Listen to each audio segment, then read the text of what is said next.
우리 같이 읽겠습니다. 그가 요셉에게 자기의 집과 그의 모든 소유물을 주관하게 한 때부터 여호와께서 요셉을 위하여 그 애굽 사람의 집에 복을 내리심으로 여호와의 복이 그의 집과 밭에 있는 모든 소유에 미친지라. 아멘.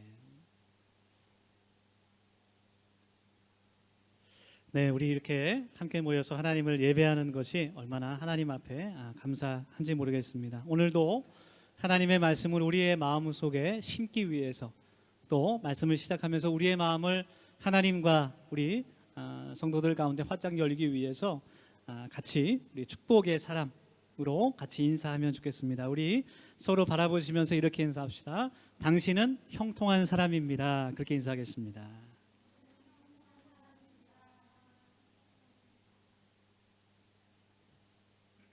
이렇게 서로 축복의 인사를 나누니까 참 좋습니다. 우리 다들 잘 하고 계시지만 우리 더욱더 우리 예배 가운데 방역을 철저하게 했으면 좋겠어요. 그래서 마스크를 항상 꼭 끼고 계시고, 우리 예배가 끝난 후에도 마스크를 벗지 마시고 계속 착용해 주시기를 부탁드립니다. 아까 광고 시간이 있었어요. 아주 오래된 그 유머 가운데 사오정 유머가 있습니다. 여러분 다들 아시죠? 사오정 마을에서 사오정 삼형제가 레스토랑에 갔습니다. 그래서 주문을 하는데 첫째가 음식을 시킵니다. 저는 돈가스요, 이렇게 주문했습니다. 둘째가 이어서 또 주문을 합니다. 저도 스테이크 먹겠습니다, 이렇게 주문했어요. 셋째가 자신 있게 그 웨이터에게 주문을 합니다. 여기 스파게티 3인분 부탁합니다, 이렇게 이야기했어요. 그 주문을 받은 그 웨이터가 이제 주방에 가서 그 주문을 전달합니다. 3번 테이블에 피자 3판입니다, 그렇게 얘기했다 그래요. 의외로 반응이 좋기 때문에 조금 더 해보겠습니다. 손오공이 이제 사오정에게 심부름을 시킵니다. 그래서 편의점에 가서 빵하고 우유를 사오라고 시켰어요. 근데 이 사오정이 잘 듣지를 못하잖아요. 그래서 뭐 사오라고 이렇게 물어보는 거예요. 빵하고 우유 사오라고 몇 번을 물어봅니다. 또 물어보니까 손오공이 화가 나서 빵하고 우유 하고 크게 소리를 쳤어요. 그러나 사오정이 편의점에서 사온 것은 바나나 우유였습니다. 이제 뭐 이런 거예요. 이 사오정 시리즈는 이렇게 상황과 때에 그 어울리지 않는 그런 엉뚱한 말을 이제 하는 것이 특징이죠. 이 사오정 시리즈가 나온 것이 오래전에 나라라 슈퍼보드라는 그런 만화를 했었어요. 네. 우리 다 보신 분, 우리 철기 형제 봤죠? 네. 20년 정도 됐습니다. 우리 KBS에서 했는데 20년 전에 방영했던 그런 프로그램, 만화 애니메이션이에요. 그래서 저기 이제 그 손오공에 나오는 손오공 사오정 저팔계 이렇게 나오죠. 근데 저 만화에서 보면 사오정이 항상 그 이야기를 잘 듣지 못하고 엉뚱한 이야기를 해요. 전혀 대화가 되지 않고 소통이 되지 않습니다. 그래서 저 만화에서 이제 사오정 시리즈가 나온 것이죠. 이 사오정 유머를 보면서 소통에 대해서 이제 생각해 보게 됩니다. 우리 인생의 많은 그런 문제들이 어떻게 보면 참 소통의 문제다, 그렇게 이야기할 수 있을 것 같아요. 서로 대화가 되지 않고 또 서로 오해를 하고 또 그것을 오해를 통해서 서로 증오와 또 미움이 자라나기도 합니다. 자, 사회에서 또 직장에서 가정에서 또 친구들끼리 또 교회 안에서 또 정치판에서 소통이 잘 되지 않기 때문에 많은 문제들이 발생을 하게 됩니다. 현대 사회가 발전하면서 많은 사람들이 이제는 정말 소통의 시대다, 그런 말들을 많이 해요. 그래서 우리가 정말 마음만 먹으면 지구 반대편에 있는 사람과도 SNS를 통해서 정말 1초도 안 되는 시간에 메시지를 주고받을 수 있는 그런 시대가 우리가 살고 있는 그런 시대라는 거죠. 그런데 정말 이전보다 더 많은 사람들이 쉽게 소통할 수 있고, 정말 아무리 멀리 떨어진 사람도 바로 옆에 있는 것처럼 대화할 수 있을 것 같은 그런 기술이 발전된 시대가 왔지만 사실은 그렇지 않다는 거예요. 그 프랑스의 도미니크 불통이라는 작가가 그런 학자가 쓴 책이 있어요. 불통의 시대 소통을 읽다라는 책에 이런 내용이 있습니다. 미디어의 눈부신 기술 발전은 오히려 더 많은 불신과 차이점을 부각시켰다. 산다는 것은 소통한다는 것이며 서로 이해하지 못하는 정보는 오히려 사회, 가정, 문화, 계층, 인종, 세대 간의 오해와 불신, 증오를 양산할 뿐이다. 그런 이야기를 저 책에서 하고 있어요. 요즘 우리가 살고 있는 세대가 사실 소통한 세대가 아니라 불통의 세대라는 것이죠. 그래서 어디를 가든지 참 소통을 많이 이야기하는 것 같습니다.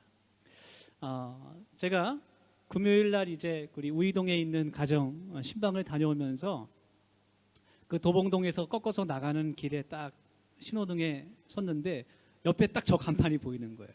그래서 사진을 딱 찍었습니다. 네, 소통 비어. 비어라도 마시면서 소통을 해라, 이제 이런 뭐 이야기죠. 얼마나 우리가 불통의 시대에 살고 있나 단적으로 보여주는 장면이 아닌가 해서 사진을 딱 찍었습니다. 이 그리스도인의 관점에서도 소통이라는 것은 참 중요한 그러한 주제인 것 같아요. 여러분, 기독교의 신앙이라는 것은 사실 하나님과 소통하는 것입니다. 그것이 중요한 핵심이에요. 기독교의 신앙은 나 혼자 하나님을 믿는 것이 아니에요. 나 스스로 일방적으로 내가 하나님을 향한 그 믿음만 갖고 있는 것이 기독교의 신앙이 아니라는 겁니다. 살아계신 하나님과 내가 대화하고 내가 기도하는 것을 통해서 하나님께 이야기하고 내 마음을 전달하고 또 찬양과 말씀을 통해서 하나님의 뜻을 내가 듣도 이렇게 서로 통하는 것이 바로 살아계신 하나님과 대화하는 것이 바로 기독교의 올바른 신앙이라는 거예요. 그래서 하나님과 소통하는 사람, 하나님과 통하는 사람은 형통의 복을 받게 됩니다. 수 있기를 축원합니다. 오늘 본문 말씀에서 요셉은 형들의 그 시기 때문에 정말 죽을 뻔한 그런 고비를 겪고 나서 이집트의 노예로 팔려가게 됐습니다. 그리고 시위대장, 지금으로 말하면 군대 장관 정도 되는 그 보디발의 집에 하인으로 종으로 살게 됩니다. 보디발은 그 요셉을 통해서 하나님을 보게 돼요. 요셉이 하는 일마다 지혜가 있고 모든 것이 잘 되는 그런 일을 보게 됩니다. 그래서 요셉에게 자신의 집의 모든 살림을 맡기게 되죠. 그리고 하나님께서 보디발에 있는 그 모든 그 살림들, 모든 소유와 모든 것들이 잘 풀어지게 하십니다. 그래서 그 보디발의 집이 요셉을 통해서 복을 받게 되는 것이 오늘 말씀의 줄거리입니다. 요셉의 인생을 통해서 우리가 형통한 사람이 어떤 사람인지 힌트를 얻을 수 있는 것 같아요. 그래서 오늘 말씀을 통해서 어떤 사람이 과연 형통한 사람인지 한번 같이 기억할 수 있기를 원합니다.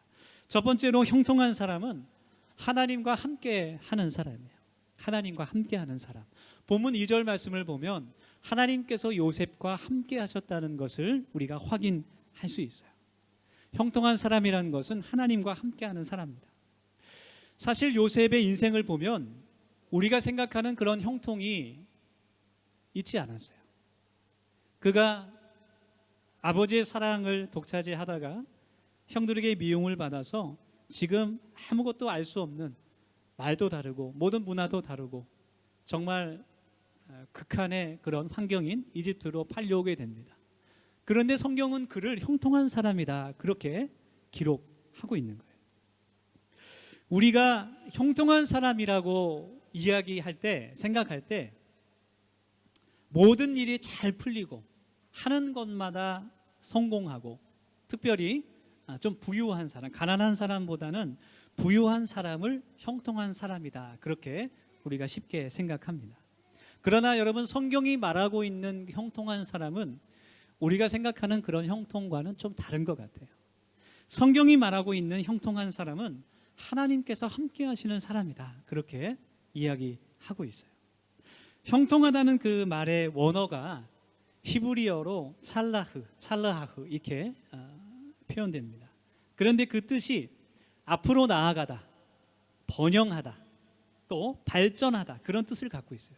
그런데 특별히 그 가운데 앞으로 나아가다라는 그 의미 속에 어떠한 뜻이 담겨져 있냐면, 어떤 장애물이 내 앞을 가로막을 때, 걸림돌이 내 앞에 있을 때 그것을 극복하고 내가 그것을 넘어간다라는 뜻이 이 찰라흐, 형통이라는 단어에 숨어 있는 뜻입니다. 그래서 형통이라는 것은 모든 일이 다 순조롭게 그냥 풀리는 것이 아니라 정말 아무것도 막힌 것 없이 그냥 모든 것이 잘 되는 그런 의미가 아니라, 내 앞에 장애물이 있고 내 앞에 가로막는 벽이 있어도 하나님께서 나에게 능력을 주심으로 내가 하나님과 동행하는 것을 통해서 내가 그것을 이겨낼 수 있다라는 의미가 형통의 의미라는 거예요. 보통 신앙인들이 기도할 때 하나님께 구하는 것이 사업이 잘 되고, 자녀들이 공부를 잘하고, 좋은 학교를 가고, 좋은 직장을 얻고, 또 좋은 사람을 만나서 행복한 가정을 꾸리고, 보통 등등 개인의 가까운 그런 미래의 소망이나 바라는 것, 또 돈과 명예를 위한 그 기도가, 간구가 많습니다. 그것이 죄라는 것은 아니에요. 그렇지만 그것이 찰르하흐, 형통의 정말 그런 의미에 밀접한 관련이 있을까? 그것은 아닌 것 같아요. 우리의 인생이 정말 잘 먹고 잘 사는 것만이 목적이라면 그것이 형통이라고 할 수 있겠지만, 우리 그리스도인들은 하나님의 영광을 위하여 사는 사람들이에요. 이 세상의 부귀영화를 위해서 사는 사람들이 아니라 그리스도인들은 하나님의 나라를 위해서 사는 사람들입니다.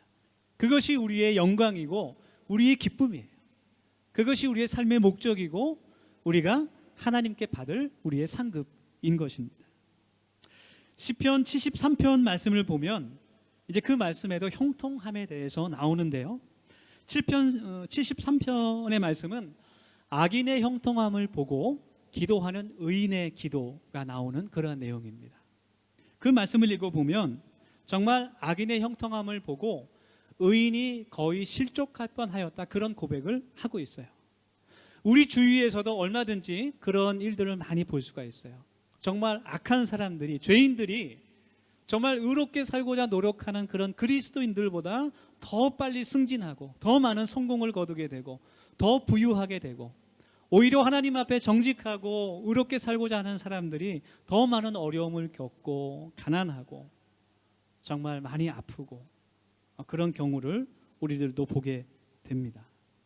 그런 것들을 보면서, 그런 어떻게 보면 불공평한 이들을 바라보면서, 하나님께서 과연 살아계시는 것일까? 하나님은 공평하신 분이라고 분명히 성경에 나와 있는데 하나님은 정말 지금 살아계신 것일까? 그런 질문이 들기도 한 거죠. 시편 73편을 지은 시편 기자는 이 질문 때문에 내가 실족할 뻔했다, 그렇게 고백을 하고 있어요. 악인의 형통함을 바라보면서 그의 내면 가운데 이 질문에 대한 답이 해결되지가 않는 거예요. 아무리 기도해도 잘 이 문제가 마음속에서 해결되지가 않는 거예요. 그렇지만 그 시편 기자는 하나님을 향하여 기도하는 것을 포기하지 않습니다. 그냥 주저앉아서 하나님은 없다라고 그냥 절망 속에 빠져 있는 것이 아니라 하나님께 질문하는 것을 포기하지 않아요. 하나님께 나와서 예배하는 것을 그가 포기하지 않습니다. 그리고 성소에서 그가 기도하던 가운데 그가 그토록 기다리던 하나님의 응답을 받게 됩니다. 하나님의 시간은 우리가 생각하는 시간과는 다르다는 거예요. 우리가 생각하는 시간과 하나님께서 정하신 때가 다를 수 있다라는 거예요.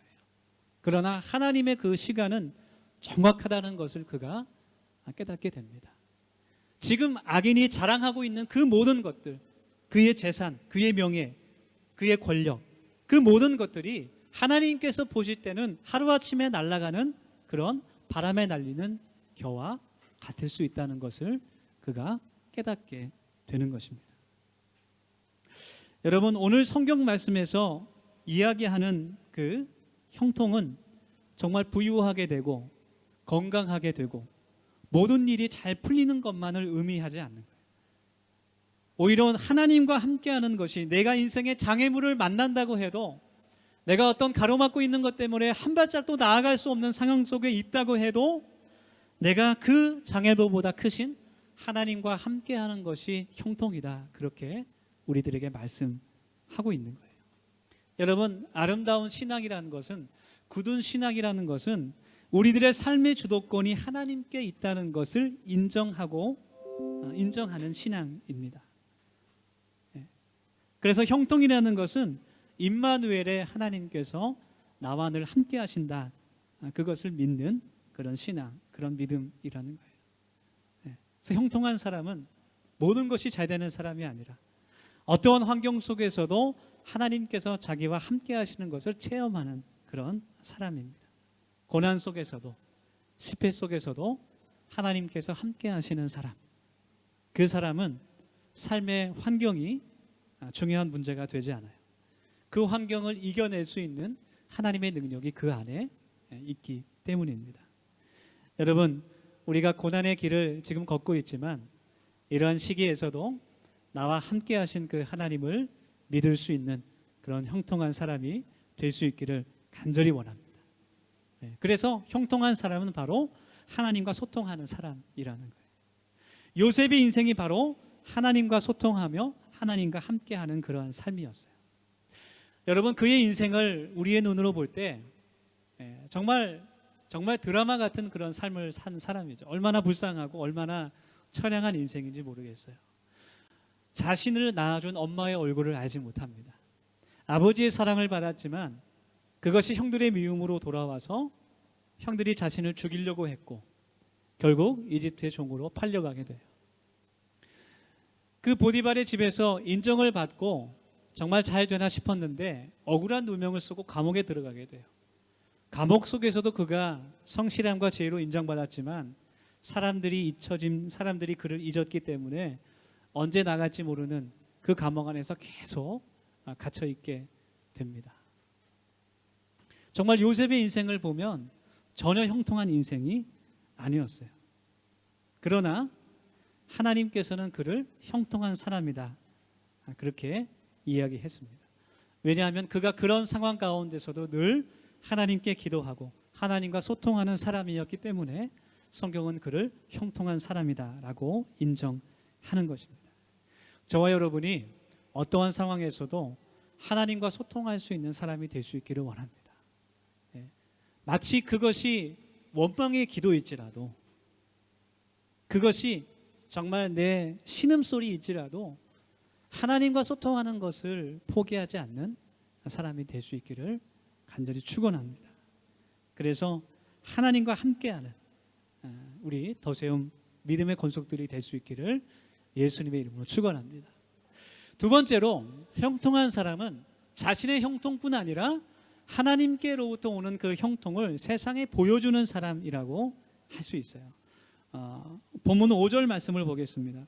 보디발이 요셉에게 그 가정의 모든 일을 맡긴 후에 하나님께서 그 집에, 그 가정에 형통의 복을 허락해 주실 때에 요셉이 보디발이 요셉을 보고 하나님으로부터 이 형통함, 이 복이 왔다는 것을 그가 고백하는 그러한 말씀이에요.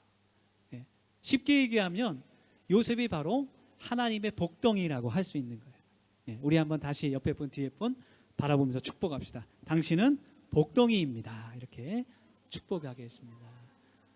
복덩이라고 그러니까 예성이도 웃네요, 그렇죠? 하나님의 복덩이. 요셉이 하나님과 함께 하는 것을 통해서 가는 곳마다 복을 받게 돼요. 그리고 그가 있는 곳마다 하나님의 그 형통의 복을 받게 돼요. 그래서 요셉은 형통한 사람일 뿐만 아니라 그 하나님의 형통을 전하는 사람이었어요. 요셉이 고향 집에 있을 때는 모르겠어요. 그의 가정이 그렇게 형통한 곳이 아니었던 것 같아요. 그런데 그가 이집트로 팔려오고 나서 아마 그때부터 하나님과 본격적으로 소통하는 사람이 되었던 것 같아요. 아무것도 의지할 게 없고 누구와도 대화할 사람도 없었고 하나님께 기도하는 거죠. 하나님과 소통하기 시작하는 겁니다. 그래서 먼저 그가 있었던 보디발의 집이 그 형통의 복을 받게 돼요. 그 모든 소유물들이 복을 받게 되고, 그가 감옥에 들어갑니다. 감옥 안에서도 그가 복을 받게 돼요. 그래서 술 맡은 관원장, 떡 맡은 관원장이 그 바로의 신하였던 사람들이 그를 인정하게 되고, 또 그의 요셉의 지혜를 통해서 술 맡은 관원장이 풀려나게 되는 그러한 복을 받게 돼요. 그리고 요셉이 그 이집트의 총리가 되었을 때 그 이집트 나라 전체가 요셉을 통해서 형통의 복을 받게 됩니다. 아무도 그 바로의 꿈을 해석하지 못했어요. 그러나 요셉이 그 바로의 꿈을 듣고나 하나님의 지혜로 이것은 7년의 풍년과 7년의 흉년을 의미하는 겁니다. 7년의 풍년 동안 다가올 7년을 잘 준비해야 됩니다. 그래야 살아남을 수 있습니다.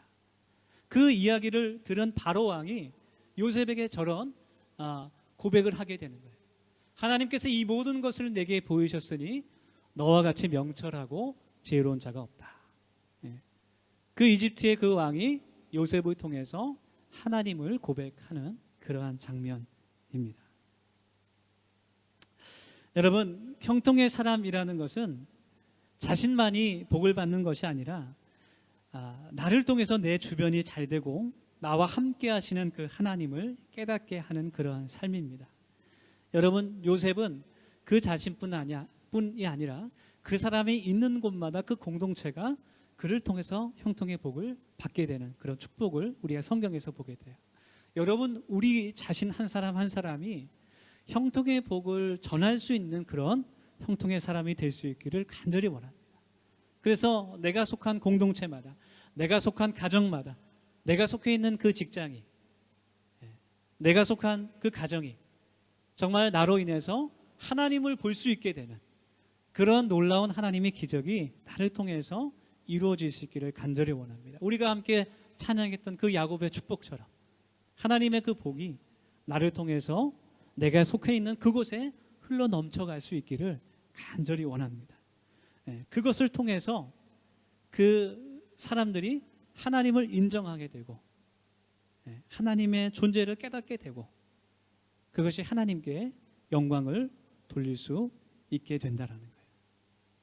그래서 교회가 하나님의 그 형통의 복을 전하는 사람들이 돼야 돼요. 그래서 코로나로 어려움 겪고 있는 이 시기에 교회들이 더 방역에 힘을 쓰고 선함을 세상에 전달해야 되는 겁니다. 여러분, 하나님께서 우리에게 복을 주시기를 원하십니다. 여러분, 하나님께서 우리들을 정말 너무나 사랑하십니다. 하나님께서 우리와 소통하기를 원하시고 우리와 함께 하셔서 우리의 형통을 통해서 그 형통의 복이 내 가정에, 내 직장에, 우리가 살고 있는 이 나라에 점점 퍼져나가기를 원하십니다. 여러분, 힘든 사람들이 나를 통해서 새로운 힘을 얻게 되고 정말 매일매일 울고 짜증내고 마음이 아픈 그 사람들이 나를 통해서 다시 환하게 웃게 되고 나를 통해서 이 교회가, 한국교회가 더욱더 건강하게 세워지게 되는 그러한 형통의 복이 우리 한 사람 한 사람의 가정과 또 그가 속한 모든 공동체와 또 우리 교회 위에 임할 수 있기를 예수님의 이름으로 축원합니다. 우리 같이 이 시간 통성으로 우리 결단하면서 같이 기도할 수 있기를 원합니다.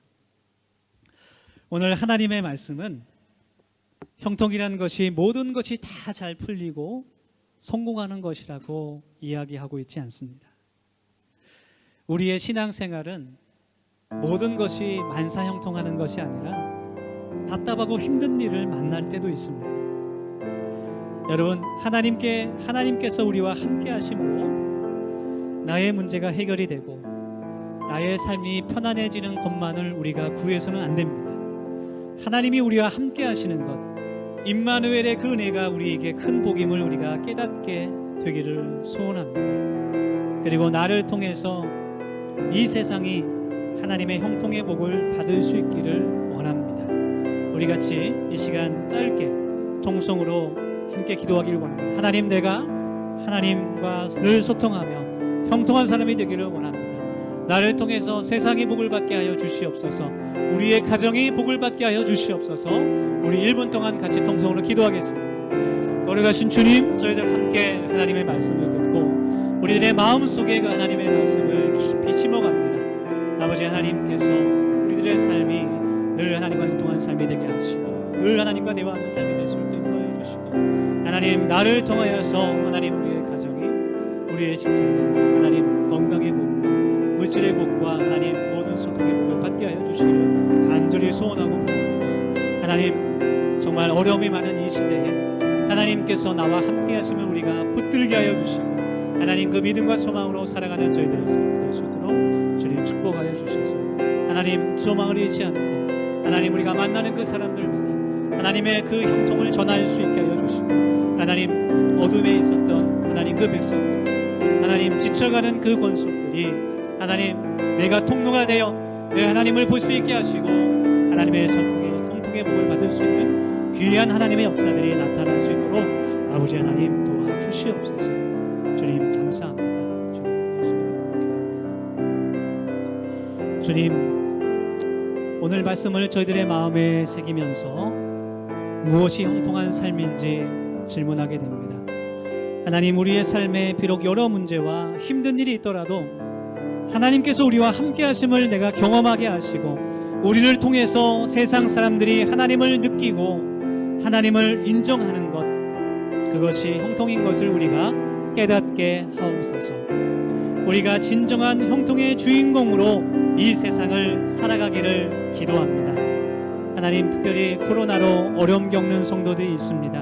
하나님 힘을 낼 수 있게 주님 도와주시고 믿음으로 살아가며 불평 불만을 할 것이 아니라 하나님 더욱더 이 시기에 하나님을 찬양하는 저희들이 될 수 있도록 하나님 은혜 베풀어 주옵소서.